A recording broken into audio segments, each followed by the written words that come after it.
Now, what I did for this, over on the far right side, I have comments.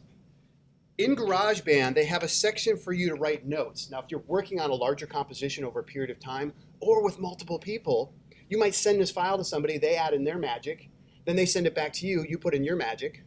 Oh, but anyone who's not paying attention right now, back there, please pause.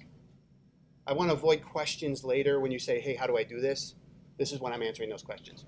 Please turn your computer sideways. I think everybody will benefit from that. I'm so glad this is in the recording. Yay.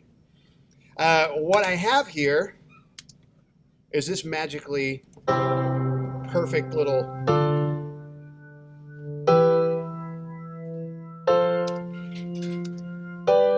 So what you're hearing right now is these are the chords for the key. And it's just going up from C to D to E to F and so on. You have all the chords in there. And I have the single notes, C, D, E, and so on, climbing the scale as well. What I want you to do is figure out rhythmically what do you want. Do you want to have on, this is one beat per measure. Very slow, very methodical. Do you want to have a whole bunch of these?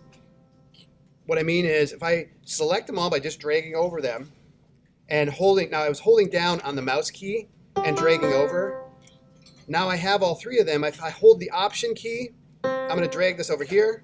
I'm going to drag this over here. If somebody could get the door, that'd be great. And I'm going to drag this over here. And I'm going to go back to the beginning and play that again.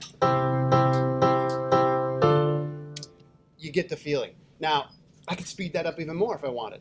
Or I could do something else with it rhythmically. What I ask you to do is, these are all in the perfect place.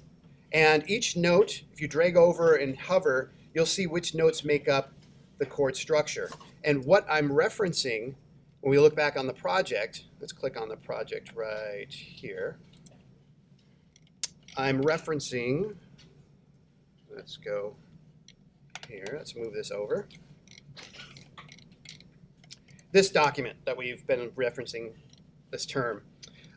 These are what you're playing with in the exact order. So you can see these notes in here. I don't expect you to remember these notes or even care about it for this project. You can just use the visuals here. And by the way, just a refresher, whatever one you double click on will show you here. So if you double click on this one, you can reveal that. And then you just play around with it. When you're done, I want you to share it as an MP3 file, put it on SoundCloud. I want you to take a screenshot of this, put it on Flickr, embed both into your blog post under the heading. Write a little bit about what you did. That'll be the lesson project or lesson harmony for the class. Then the next project is going to be you finding a song, kind of like I'm doing with INXS. Go to the Hook Theory website, find a song where it has the chordal structure, the harmony, because chords are essentially harmony, that you like, a song that you're interested in.